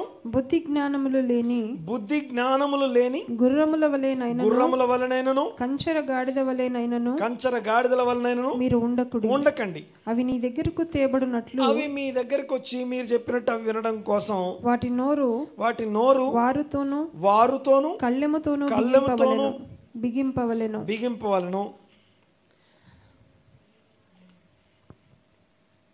చదవమ్మా. భక్తిహీనులకు అనేకమైన వేదనలు కలుగుచున్నవి. యెహోవా యందు నమ్మిక ఉంచు వానిని కృప ఆవరించుచున్నది. నీతిమంతులారా యెహోవాను బట్టి సంతోషించుడి, ఉల్లసించుడి. చాలు, ఏ ఒక్క మాట చూసుకొని మనం ఈ రోజుకి ముగించుకుందాం. చూడండి ఒకసారి, ఇక్కడ నీ మీద దృష్టి ఉంచి నీవు నడవలసిన మార్గం నీకు బోధించబడుతుంది. నువ్వు చక్కగా ఆయన బోధించినటువంటి మార్గంలో నడిస్తే పర్వాలేదు. ఒకవేళ నడవకపోతే ఓకే, వినండి ఒకసారి. ఆయన బోధిస్తాడు. ఆయన మొదటిది ఆయన ప్రేమ వెల్లడిపరిచాడు, ధన్యులు చేశాడు. తర్వాత ఆయన నడిపించడానికి ఇదిగో ఇక్కడ ఇటు నడు అని ఇదిగో ఒక మార్గంలో మనల్ని నడిపిస్తాడు. ఆ నడిపించే ప్రాసెస్లో మనం వినలేదనుకుందాం. వినకపోతే ఇదేం వాలంటరీగా దేవుడు కోరుకుంటాడు. వాలంటరీ అంటే పూర్తి సంపూర్ణ నిశ్చయతతోని నేను నడుస్తాను అని రావాలి. ఓకే, అలా వచ్చే వాళ్ళు నడుస్తారు. అలా రాలేదు, వాళ్ళ పరిస్థితి ఏంటి మరి? నడవని వారు. అందుకని ఏమన్నా బుద్ధి జ్ఞానములు లేని గుర్రముల వలన కంచరగాడిదలాగా ఉండకండి. వాటిని వదిలేస్తానని చెప్పట్లేదు. వాటిని మరల మీ దగ్గరికి దేవబడినట్లు వాటిని ఎలాగైతే నోటికి వారు కళ్ళం వేసి బంధించి బిగించి తీసుకొస్తారో అలాగే ఆ భక్తిహీనులకు అనేకమైన వేదనలుగా. భక్తిహీనులు అంటే ఎవరు తెలుసా? భక్తి తెలియని వాళ్ళు కాదు, పాపులు కాదు. భక్తిహీనులు అంటే భక్తి తెలిసి చేయని వాళ్ళు అని అర్థం. భక్తి తెలిసి చేయని వాళ్ళని భక్తిహీనులు అంటాం. భక్తిహీనులకు అనేకమైన వేదనలు కలుగుతున్నాయి. ఆ వేదనల యొక్క ఉద్దేశం ఏంటి? నిన్ను శిక్షించడం, పాడు చేయడం, ఇబ్బంది పెట్టడం, నిన్ను నాశనం చేయడం కాదు, కానీ నిన్ను ఆ మార్గంలోకి సరైనటువంటి ఓకే చక్కగా నడిస్తే చక్కగా నడుస్తాం, లేకపోతే నొప్పితో నడుస్తాం అంతే. మొత్తానికి మాత్రం నడవడం మాత్రం కామన్, ఖచ్చితంగా అక్కడికే వస్తాం. ఈరోజు మనం తొందరగా వచ్చాం, ఇంకోరు రాలేదు, పిలిచినా రాలేదు. ఈ తరం రాకపోతే నెక్స్ట్ తరం వస్తారు, ఇప్పుడు వాళ్ళు రాకపోతే నెక్స్ట్ తరం వాళ్ళు వస్తారు. టెన్షన్ ఏం లేదు. మొత్తానికి అందరం వచ్చేది మాత్రం పక్క, ఎలాంటి డౌట్ లేదు అందులో. దేవునికి స్తోత్రం కలుగును గాక. చూడండి ఒకసారి, ఇక్కడ ఒక విషయాన్ని చెప్పేసి నేను ముగిస్తాను ఈ రోజుకి. దేవుడు ప్రేమ అయి ఉన్నాడు. God is love. ఓకే, ప్రేమ అనే ఆత్మఫలం గురించి వినేటప్పుడు, నేర్చుకునేటప్పుడు అసలు ప్రేమ యొక్క ఫౌండేషన్ చాలా జనరల్ భాషలో మాట్లాడడం కోసం ఫస్ట్ డే కాబట్టి ఇది లవ్ గురించి ఫస్ట్ డే కాబట్టి నార్మల్గా అర్థం కావడానికి ఈ విషయాలన్నీ మాట్లాడుతున్నాను. గమనించండి ఒకసారి. ఈ ప్రేమ ఎలాంటిది అంటే it is not an emotion are a feeling. కేవలము ఒక ఫీలింగ్ ఎమోషన్ కాదు ఇది. ప్రేమ అనేది commitment and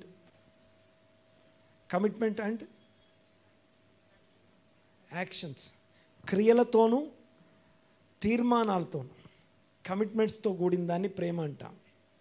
feelings, actions, feelings మరియు ఎమోషన్స్ కాదు, భావోద్వేగాలు, అనుభూతి కాదు. ప్రేమ అనేది ఒక అనుభూతి కాదు. ప్రేమ అనేది కేవలం భావోద్వేగం కాదు. ప్రేమ అనేది ఏంటది? యాక్షన్స్. బైబిల్లో మాట్లాడే ప్రేమ యాక్షన్స్తో కూడినది. ఫస్ట్ టైం లవ్ అనే వర్డ్ బైబిల్ ఎక్కడుందో తెలుసా? ఫలం అనే పదం ఎక్కడుందని చెప్పి మాట్లాడుకున్నాం.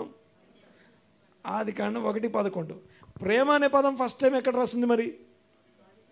ఆదికాండం. వెరీ గుడ్, అక్కడే ఉంటుంది. ఆదికాండం లేకుండా ఏది లేదా? ఆదికాండంలో ఎక్కడుంది?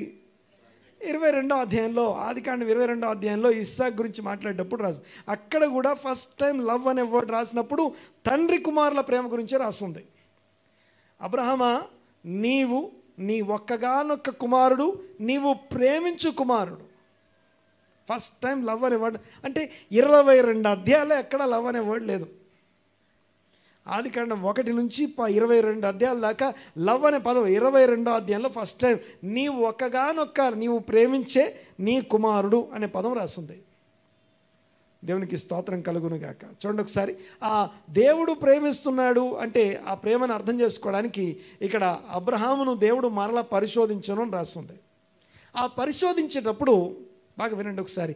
ఈ మాట చెప్పేసి నేను ఈ రోజుకి ముగిస్తాను. అబ్రహాము తన కుమారుని తీసుకొని ఆ యొక్క బలి అర్పించడానికి బయలుదేరాడు. అబ్రహాము తన కుమారుని తీసుకొని నీ ఒక్కగానొక్క నీవు ప్రేమించే నీ కుమారుని దహన బలిగా అర్పించు అన్నాడు. ఆ మాట అనగానే ఆ మాటకి లోబడి బయలుదేరాడు. చూడండి ఒకసారి. ఇప్పుడు అబ్రహాము ఎవరెవరిని ప్రేమిస్తున్నాడు? ఓకే, బాగా వినాలి ఒకసారి. బైబిల్లో ప్రధానమైన ఆజ్ఞ అని రాయబడి ఉంటుంది. దీని గురించి మనం నెక్స్ట్ వీక్ మాట్లాడుకుంటాం. బైబిల్లో ప్రధానమైన ఆజ్ఞ ఏంటో తెలుసా? నీ పూర్ణ ఆత్మతో, నీ పూర్ణ వివేకంతో, నీ పూర్ణ బలముతో, నీ పూర్ణ జ్ఞాన అవగాహన అంతటితో నీ తండ్రి అనే దేవుణ్ణి ప్రేమించాలి. దేవుణ్ణి ప్రేమించడం అనేది ప్రధానమైన ఆజ్ఞ.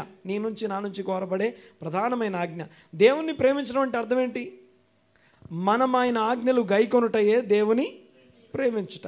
1 యోహాను పత్రిక 5వ అధ్యాయం 3వ వచనం చదవండి ఒకసారి మాట. 1 యోహాను పత్రిక 5వ అధ్యాయం 3వ వచనం.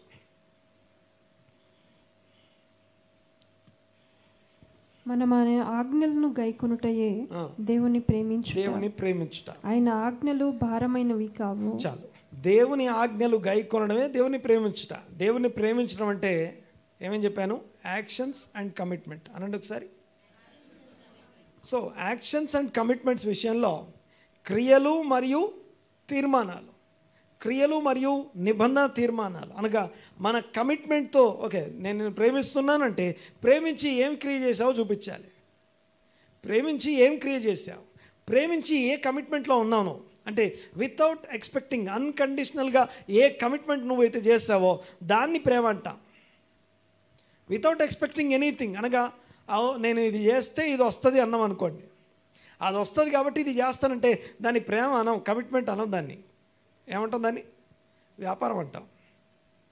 ఓకే, సో లవ్ అనేది కమిట్మెంట్ అండ్ యాక్షన్స్తో కూడింది తప్ప కేవలము ఓన్లీ భావోద్వేగాలు లేకపోతే ఇవి మాత్రమే కాదు. భావోద్వేగాలు ఫీలింగ్స్ మాత్రమే కాదు, ఫీలింగ్స్ అండ్ ఎమోషన్స్ మాత్రమే కాదు. ప్రేమ అంటే లవ్ అనేది యాక్షన్స్ అండ్ కమిట్మెంట్స్తో కూడుకుంది. ఓకే, చిన్న ఉదాహరణ చెప్పేసి నేను ముగిస్తాను ఈ రోజుకి. యాక్చువల్గా అబ్రహాం గురించి మనం నెక్స్ట్ వీక్ మాట్లాడుకుందాం, కానీ పేతురుని జ్ఞాపకం చేస్తాను. జస్ట్ ఎగ్జాంపుల్ మాత్రమే. పేతురు యొక్క లైఫ్ని ఒక్కసారి అబ్జర్వ్ చేయండి ఒకసారి. పేతురు యేసయ్య పేతురుని పట్టుకొని అడుగుతున్నాడు, నువ్వు నన్ను అనండి ఒకసారి, నీవు నన్ను ప్రేమిస్తున్నావా? ఎన్నిసార్లు అడిగాడు? 3 times ఉంది. 3 సార్లు అడిగాడు, ప్రేమిస్తున్నావా? ఓకే, లవ్ అనేది ఏంటిది? Not just emotion or feeling. భావోద్వేగము, ఫీలింగు, అనుభూతి మాత్రమే కాదు, actions and love, commitment, actions and commitment. ఏదైనా కమిట్మెంట్ ఉండాలి. సో కమిట్మెంట్ విషయంలో ఎక్స్పెక్టేషన్స్ ఏమి ఉండకూడదు. ప్రేమ కమిట్మెంట్ని కనుక లవ్తో చేస్తే ఆ కమిట్మెంట్ చాలా విలువైంది. లవ్ లేకుండా కమిట్మెంట్ పెట్టామనుకోండి, ఆ కమిట్మెంట్లో ఏమంటామంటే జీవం ఉండదు, లైఫ్ ఉండదు. నేను ఒక కమిట్మెంట్ అయ్యాను, నేను ఒక కమిట్మెంట్ ఇచ్చాను, నేను పలావాళ్ళని టేక్ కేర్ చేస్తాను అన్నాను, చూసుకుంటానని చెప్పాను, చూసుకుంటాను మాట ఇచ్చాను కాబట్టి నేను చెప్పాను కాబట్టి చేస్తున్నా అని నా కమిట్మెంట్ని కనుక నేను లవ్తో చేస్తే ఎవరు నన్ను ఆపలేరు. నన్ను ఏ ఎక్స్పెక్టేషన్ ఉండదు నాకు అవతల నుంచి ఏదైనా ఎక్స్పెక్టేషన్ నేను అనుకున్నది జరగకపోయేసరికి నా కమిట్మెంట్ నుంచి నేను బయటకు వచ్చేస్తాను. నేను చేయలేను, ఎందుకంటే వాళ్ళు నేను చెప్పినట్టు లేరు, నేను అనుకున్నట్టు లేరు, ఇలా మాట్లాడతాం. నా మాట వినండి ఒకసారి. ఈ పేతురు నేను నిన్ను ప్రేమిస్తున్నాను అని ఆయన యేసుప్రభు ఆయన అడిగినప్పుడు, నువ్వు నన్ను ప్రేమిస్తున్నావా అన్నప్పుడు ఆయన అంటాడు 3 సార్లు నేను ప్రేమిస్తున్నావా అని అడగబడ్డాడు. ఎందుకని అడుగుంటాడు ఆయన్ని 3 సార్లు? ఓకే, కొద్దిగా వినండి ఒకసారి. ఈ క్వశ్చన్ అడగక ముందు, ఈ క్వశ్చన్స్ అడగక ముందు, క్వశ్చన్ అడిగిన తర్వాత ఆయన జీవితాన్ని మీకు పరిచయం చేస్తాను. ఈ క్వశ్చన్ అడగడానికి కారణం ఏంటంటే, దీనికి కారణం ఏంటంటే ఒక 3-4 రోజుల ముందు జరిగిన విషయం. ఏంటి ఆ 3-4 రోజుల ముందు ఏం జరిగింది? యేసుప్రభు మరణం జరిగింది. ఆయన మరణం అనగా ఆయనని అరెస్ట్ చేసి తీసుకెళ్తున్నప్పుడు, యేసుప్రభుని అరెస్ట్ చేసి తీసుకెళ్తున్నప్పుడు శిష్యులందరూ చెదిరిపోయారు. ఎవరు ఎటు పాల్పోనో అటు పారిపోయారు. ఎవరు లేరు అక్కడ, అందరూ పారిపోయారు. అందులో యేసుప్రభు యొక్క కనుదృష్టి మాత్రం ఒక్క పేతురు మీదే ఉంది. ఎప్పుడు అరెస్ట్ చేసి తీసుకెళ్ళేటప్పుడు యేసుప్రభు యొక్క కనుదృష్టి ఎవరి మీద ఉంది?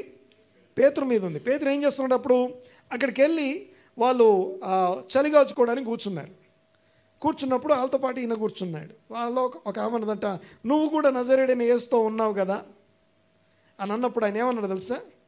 నేనా? యేసుతోనా? ఆ యేసుతో ఉన్నాడని నువ్వు ఎవడైతే చెప్తున్నావో వాడు అదిగాక ఇదిగాక అని శపించుకున్నాడు. అంటే యేసు ఎవరో నాకు తెలియదు అనే విధంగా మాట్లాడుతున్నాడు. అది ఏ స్థాయి వరకు మాట్లాడుతున్నాడు అంటే, ఇది ఆయన దీనికి ఇంకా కొన్ని రోజుల ముందు ఏమంటాడంటే, నేను ఇట్లా నరపుత్రుడు అప్పగించబడబోతున్నాడు, సిలువ వేయబడుతున్నా అంటే చేయి పట్టుకొని యేసు ప్రభుని ఈయన గద్దించాడని రాసి ఉంటుంది. పేతురు యేసును గద్దించను అని ఉంటుంది. ఎవరు? పేతురట యేసు ప్రభు గద్దించాడట. ఏమని? ఇంకోసారి అనొద్దా మాట. ఏంటమాట? సిలువ వేయబడతాము, ఇలాంటి మాటలన్నీ అప్పగించబడ్డాం, సిలువ మరణానికి అప్పగిస్తారు, ఇలాంటి మాటలు మాట్లాడొద్దు నువ్వు, ఇంకోసారి అనొద్దు. పేతురు యేసును గద్దిస్తున్నాడు. బాగా వినండి ఒకసారి. నా పాయింట్ ఏంటంటే, ఇలాంటి పేతురు తీరా ఆ సిలువ మరణం దగ్గరకు వచ్చేసరికి పారిపోవడమే కాదు, యేసు ఎవరో నాకు తెలియదు అన్నాడు. సరే, ఆయన యేసు నాకు ఎవరో తెలియదు అని చెప్తున్నప్పుడు సరిగ్గా యేసు ప్రభువుని చూసేసరికి ఆయన కళ్ళు ఈయన మీదే ఉన్నాయి. అంటే రెడ్ హ్యాండెడ్గా దొరికిపోయాడు. అర్థమవుతుంది నేను మాట్లాడేది? యేసు ఎవరో నాకు తెలియదు అని ఆయన చెప్తున్న టైంకి పేతురు యేసు ప్రభువుని చూడగానే ఆయన ఈయన్నే చూస్తున్నాడు. ఏదో అరెస్ట్ అయ్యి తీసుకెళ్లే టైంలో ఆ కనుదృష్టి ఈయన మీదే ఉంది. అంటే పేతురు ఇలా మాట్లాడడం యేసు ప్రభు చూశాడు. యేసు ప్రభు చూశాడన్న సంగతి ఈయనకు కూడా తెలుసు. ఆయన చనిపోతే ఏం ప్రాబ్లం లేదు. ఇప్పుడు చనిపోయి మరణించి 3వ రోజు తిరిగి లేచి వచ్చాడు. పేతురు, నువ్వు నన్ను ప్రేమిస్తున్నావా? పేతురు, నువ్వు నన్ను ప్రేమిస్తున్నావా? 3 సార్లు అడిగి, యాక్చువల్గా దీని గురించి చాలాసార్లు మాట్లాడుకుందాం. 3 సార్లు సేమ్ వర్డ్ రాయలేదు. 3 సార్లు సేమ్ లవ్ గురించి ఆయన అడగట్లేదు. ఆ 3 వెనకాల చాలా డిఫరెన్సియేషన్స్ ఉన్నాయి. ఆ 3లో ఆయన అడిగే ఉద్దేశం వేరు, ఆయన రెస్పాండ్ అయిన పద్ధతి వేరు. 3 మనకి ఒకేలాగా కనపడతాయి. నువ్వు నన్ను ప్రేమిస్తున్నావా, నువ్వు నన్ను ప్రేమిస్తున్నావు, నువ్వు నన్ను ప్రేమిస్తున్నావు. బట్ గ్రీక్లో 3 పదాలు వేరు పదాలు. అయితే హీబ్రూలో కూడా మనం చూస్తాం ఆ విషయాన్ని. ఫస్ట్ ఆయన అంటాడు, నువ్వు నన్ను ప్రేమిస్తున్నావా అనే మాటకి మాట్లాడేటప్పుడు దీన్ని ఏమంటామంటే సాక్రిఫిషియల్ లవ్ అంటాం. అనండి ఒకసారి. అంటే నా కోసం చచ్చిపోయేంత ప్రేమ ఉందా నీకు? ఎవరు అడుగుతున్నారు ఈ మాట? యేసు ప్రభు పేతురుని అడుగుతున్నాను. నువ్వు నా కోసం చచ్చిపోయేంత ప్రేమ ఉందా నీకు? సాక్రిఫిషియల్ చచ్చేంత ప్రేమ ఉందా నీకు అని అన్నప్పుడు ఆయన అన్నాడు, అవును ప్రభు, ఎస్ ప్రేమిస్తున్నాను నోటితో అంటున్నాడు. కానీ ఆయనకి తెలుసు, ఈయనకి తెలుసు. దాన్ని ఒక్కసారి డ్రామటైజ్ చేసి చూడండి ఒకసారి, మీకు అర్థమవుతుంది. సో ఎందుకంటే దానికి ముందు ఏం జరిగిందో మనకు తెలుసు. నువ్వు నన్ను ప్రేమిస్తున్నావా అని అడిగినప్పుడు నువ్వు నన్ను ప్రేమిస్తావా అని అడిగినప్పుడు ఆయన అవును ప్రేమిస్తున్నాను అంటున్నాడు. కానీ బట్ లోపల చాలా ఎలా ఉంటుంది అప్పుడు ఫీలింగ్? అప్పుడు ఆయన పరిస్థితి ఎలా ఉంటుంది లోపల? పేతురు లోపల ఆయన అనుభవం ఎలా ఉంటుంది అప్పుడు? దొరికిపోయి నువ్వు నన్ను ప్రేమిస్తావా అని అన్నప్పుడు నేను ప్రేమిస్తా అని చెప్తాడు, కానీ లోపల మాత్రం గిల్టీగా ఒక రకమైనటువంటి ఆత్మన్యూనత భావంలో ఉంటాడు. అలాంటి వ్యక్తిని రెండోసారి అడుగుతాడు, సాక్రిఫిషియల్ లవ్ చేస్తావా అంటే, ఏంటి సాక్రిఫిషియల్ లవ్ చేస్తావా అని రెండోసారి అడిగేసరికి రెండోసారి ఆయన ఇచ్చిన ఆన్సర్ ఏంటి తెలుసా? నేను సాక్రిఫిషియల్ లవ్ చేయలేను అంటున్నాడు ఆయన. రెండోసారి ఆయన జవాబు చెప్పేటప్పుడు చచ్చిపోయేంత ప్రేమ లేదు, కానీ సహోదర ప్రేమ, ఫ్రెండ్లీ లవ్ ఉంటుంది కదా, అది చేస్తా అంటాడు ఈయన. ఓకే, అది చేస్తా. ఓకే, ఫస్ట్ ఇది చెప్పి నేను ఫస్ట్ అయితే చెప్పాడు, కానీ రెండోసారి అడిగేసరికి అది నా వల్ల కాదు, ఎందుకంటే నేను ఫెయిల్ అయినా కదా, నా వల్ల కాలేదు కదా, ఇప్పుడు నేనేం చేయాలి? నేను చేయలేను కాబట్టి just love. Okay, friendly love, దీన్ని ఫిలియో అంటాం, అగపే ఫిలియో అంటారు. సో ఈ లవ్ చేస్తాను అంటాడు ఆయన. ఆ మాట అన్నప్పుడు యేసుప్రభు మూడోసారి ఏమడుగుతాడు తెలుసా? ఇదన్నా చేస్తావా అని అడుగుతాడు. ఈ ఫ్రెండ్లీ లవ్ అన్నా చేస్తావా, దాంట్లో కూడా ఫెయిల్ అయిపోతావా అని అడిగినప్పుడు అప్పుడు ఆయన విసుక్కున్నాడు, లోపల కొంచెం ఇంకా హర్ట్ అయ్యాడు ఆయన. అప్పుడు యేసుప్రభు ఆయన్ని కంఫర్ట్ చేస్తున్నాడు. చేస్తాను ప్రభువా, నువ్వు నా గొర్రెల్ని మేపాలి, నువ్వు ఒక బాధ్యతాయుతమైన ప్రదేశంలో ఉన్నావు అని చెప్పి. జాగ్రత్తగా వినండి, ఇదంతా ఎందుకు జ్ఞాపకం చేస్తున్నానంటే, ఇలాంటి పేతురు యేసు ఎవరో తెలియదని పారిపోయినాడు, ప్రేమిస్తున్నావా అని అడిగిపించుకున్నాడు. ఇంకా కొంచెం ముందుకెళ్తే యూదులకి భయపడి డోర్లు గట్టిగా మూసుకున్నటువంటి శిష్యులు. ఓకే, యూదులకు భయపడి డోర్లన్నీ గట్టిగా మూసుకున్నటువంటి శిష్యులు, వీళ్ళు పరిశుద్ధాత్మను పొందుకున్నారు, ఆత్మను పొందుకున్నారు. రండి ఒకసారి మాట. వాళ్ళు ఎప్పుడైతే పరిశుద్ధాత్మను పొందుకున్నారో ఆ తర్వాత వాళ్ళ గురించి ఏం రాసింది తెలుసా? వారు ధైర్యంగా వాక్యం బోధించారని రాసింది. అంటే ఆ ధైర్యము అనే ఫలము, ఆ ధైర్యానికి కారణమే. ఇలాంటి పేతురు ఒకానొక సందర్భం వచ్చింది, తలక్రిందులుగా సిలువ ఎంచుకున్నాడు ఆయన. పేతురు ఎలా చచ్చిపోయాడు తెలుసా? యేసుప్రభు మామూలుగా సిలువ మీద చచ్చిపోతే పేతురు ఎలా చచ్చిపోయాడు? తలక్రిందులుగా సిలువేశారు పేతుర్ని. అప్పుడు ఒకవేళ మీరు అడగండి పేతుర్ని, పేతురు యేసు ఎవరో తెలియదన్నావు, అప్పుడే పారిపోతే అయిపోయేదిగా. ఈ యేసుప్రభు కోసం మరణించడం, అది ఆయనకంటే ఘోరంగా మరణించడం, ఇది నీకు అవసరమా అని అడిగితే, బాగా వినండి ఒకసారి. దేవుడు నన్ను ప్రేమించిన ప్రేమ నన్ను బలవంత పెడితే, ఆత్మఫలము అంటే లవ్ అయితే, ఆత్మఫలం ఏమనగా ప్రేమ. ప్రేమలో యాక్షన్స్ ఉండాలి, కమిట్మెంట్స్ ఉండాలి. ఆ యాక్షన్ అండ్ కమిట్మెంట్స్ ఏ స్థాయిలో ఉంటాయంటే, దేవుడు నన్ను ప్రేమించిన ప్రేమ బలవంత పెడుతుంది కాబట్టి నేను ఆయన కోసం చచ్చిపోయేంతగా ప్రేమిస్తాను. ఒకప్పుడు చచ్చిపోయేంత ప్రేమ చేస్తానో చేయను అని డౌట్ ఉన్నాడు, ఇప్పుడు యేసుప్రభు కొరకు తలకిందులుగా సిలువేయించుకున్నాడు. అందరం లేచి పెడదాం ఒకసారి, ప్రార్థన చేసుకుందాం, కళ్ళు మూసుకుందాం. దేవుని ప్రేమ అనే ఆ యొక్క ఫలమును ఇంకా మనం తెలుసుకోవాల్సిన విషయాలు, నేర్చుకోవాల్సిన విషయాలు చాలా ఉన్నాయి. సో వాటన్నిటి కొరకు సిద్ధపడదాం. ఈరోజు విన్న మాటలను ఒక్కసారి జ్ఞాపకం చేసుకుంటూ, ఆత్మ యొక్క విత్తనం లేకుండా ఆత్మ యొక్క చెట్టు లేదు, ఆత్మ యొక్క చెట్టు లేకుండా ఆత్మ యొక్క ఫలం లేదు. ఆత్మ ఫలము ప్రేమ అనేది మనం ఫలించాలంటే ముందు లోపల విత్తనం ఉండాలి. దేవా, మీ వాక్యం అనే విత్తనం చేత నన్ను నింపండి ప్రభువా, మీ వాక్యపు విత్తనము చేత నన్ను దర్శించండి ప్రభువా. స్తోత్రం నాయన, మీకు వందనాలు. మీ కృప మా ఎడల విస్తరింపచేయండి. వందనాలు చెల్లిస్తున్నాం. ఇదిగో మమ్మల్ని ప్రేమించి మమ్మల్ని ధన్యులు చేసే విధంగా, మా పాపములకు ప్రాయశ్చిత్తంగా ఉండటానికి మీ సొంత కుమారుని, మీరు ప్రేమించే కుమారుని మా కొరకు సిలువకు అప్పగించారు. దాన్ని బట్టి స్తోత్రం నాయన, మీకు వందనాలు. ఈ సమయంలో ప్రార్థన చేస్తున్నాం. దేవుడు తాను ప్రేమించు కుమారులని, తాను స్వీకరించనటువంటి కుమారులను గద్దిస్తున్నాడని, శిక్షణం చేస్తున్నాడన్న మాటను బట్టి స్తోత్రం నాయన.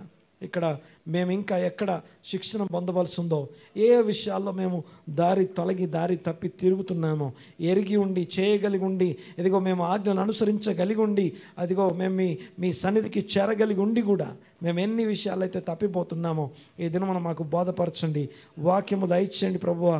ఇదిగో మీ తిన్నని మార్గంను మేము విడిచిపెట్టక ఇదిగో ఇరుకు మార్గాన్ని మేము కోరుకునే వారంగా ఉండటానికి సహాయం దయచేయండి. మీ కృప కొరకు ప్రార్థన చేస్తున్నాం నాయన, మీ కృప కొరకు ప్రార్థన చేస్తున్నాం. మీ సహాయం దయచేయండి ప్రభా. స్తోత్రం నాయన, మీకు వందనాలు. థ్యాంక్ యూ లార్డ్, వందనాలు. మనోనేత్రాలు వెలిగించండి, జ్ఞానము ప్రత్యక్షత గల మనస్సు దయచేయండి. ఇదిగో ఏకీపించిన ప్రతి కుమారుడు ప్రతి కుమార్తె కొరకు ప్రార్థన చేస్తున్నాం నాయన. మీకు ఇంకా దగ్గరగా జీవించడానికి కృప దయచేయండి ప్రభా. మీకు ఇంకా దగ్గరగా మీ బిడ్డలు మారుదురుగాక. దేవా స్తోత్రుడైన మీకు వందనాలు. ఆత్మ ఫలము ఫలించేంతగా దగ్గరగా ఆత్మ విత్తనాలు ప్రతి ఒక్కరిలో విత్తబడును గాక.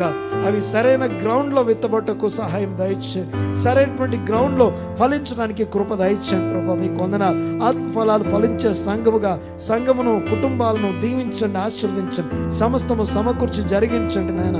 మీకే వందనాలు, స్తుతులు, స్తోత్రం చెల్లిస్తున్నా. మీ కార్యములు ఒక్కొక్కరి ఎడల ఇదిగో విస్తరింపచేయండి, దీవించండి ప్రభా. స్తోత్రం నాయన. ఆశీర్వాద సంపూర్ణత కొరకు ప్రార్థన చేస్తున్నాం నాయన. సహాయం దయచేయండి. దేవుడు తాను ప్రేమించు కుమారుని గద్దిస్తున్నాను. మీ గద్దింపునప్పుడు ఇదిగో మీరు గద్దించినప్పుడు విసుకవద్దన్నారు ప్రభా. స్తోత్రం నాయన, మీకు వందనాలు. థ్యాంక్ యూ లార్డ్, వందనాలు, వందనాలు, స్తుతులు, స్తోత్రం నాయన. ఈ యొక్క ఫలమును బట్టి మీకు వందనాలు.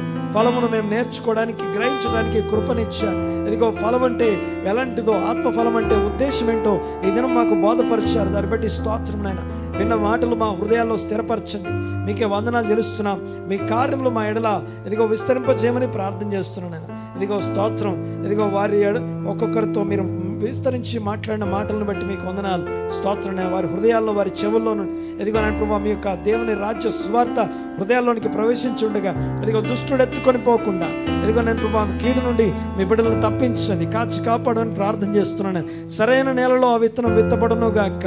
వేళ్ళు నీ పైకి ఎదిగి ఇదిగో నేను ప్రభా ఇదిగో ఫలించడానికి కృప దయచేయండి ప్రభా. ఐక విచారాల ధన మోసము, ధన మోహము ఇదిగో ఈ లోక సంబంధమైన అభ్యంతరాలన్నిటి నుంచి విడుదల కొరకు ప్రార్థన చేస్తున్నాను నేను. స్తోత్రం తండ్రి, మీకు వందనాలు.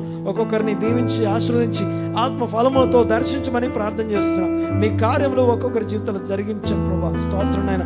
ఆత్మ ఫలములు ఫలించడానికి తీర్మానం చేసుకున్న ఇదిగో వాక్యమును గ్రహించడానికి నేర్చుకోవడానికి ఎవరెవరైతే ఇదిగో ఈరోజు తీర్మానం చేసుకున్నారో ఇదిగో నేను ప్రభా హృదయంలో పొడవబడిన విషయాల కొరకు ప్రార్థన చేస్తున్నాను. ఇదిగో పొడవబడకుండా ఇదిగో తమను తాము ఇదిగో రెసిస్ట్ చేస్తున్న వారి కోసం ప్రార్థన చేస్తున్నాను ఆయన. ఇదిగో మీ కృప వారి ఎడల ఇంకొక వారం విస్తరింపజేయమని ప్రార్థన చేస్తున్నాను. ఇదిగో ఎవరి హృదయాలైతే పొడవబడ్డాయో వారి కోసం ప్రార్థన చేస్తున్నాను. మీ వాక్యం వారిలో ప్రవేశించిన కారణం చేత వారిని దీవించి ఆశీర్వదించి మీ కుమారులుగా స్వీకరించమని వేడుకుంటున్నాం తండ్రి. మీ కార్యములు వారి ఎడలో జరిగించమని ప్రార్థన చేస్తున్నాం.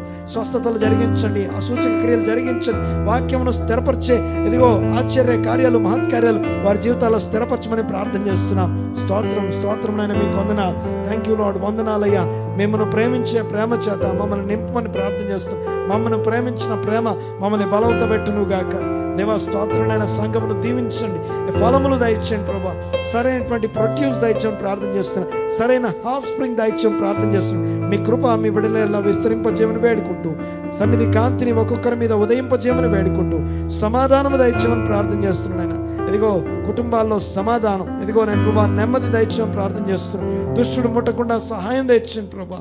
మీకు వందనాలు, స్తోత్రం నాయన. ఇదిగో దుష్టత్వం నుంచి విడుదల కొరకు ప్రార్థన చేస్తున్నాం నాయన. మీకు వందనాలు. ఇదిగో దుష్టత్వం మధ్యలో మేము జీవిస్తుండగా ఆ దుష్టత్వం అంటకుండా ఇదిగో ఒక్కొక్కరిని ప్రత్యేకంగా భద్రపరచమని ప్రార్థన చేస్తున్నాం.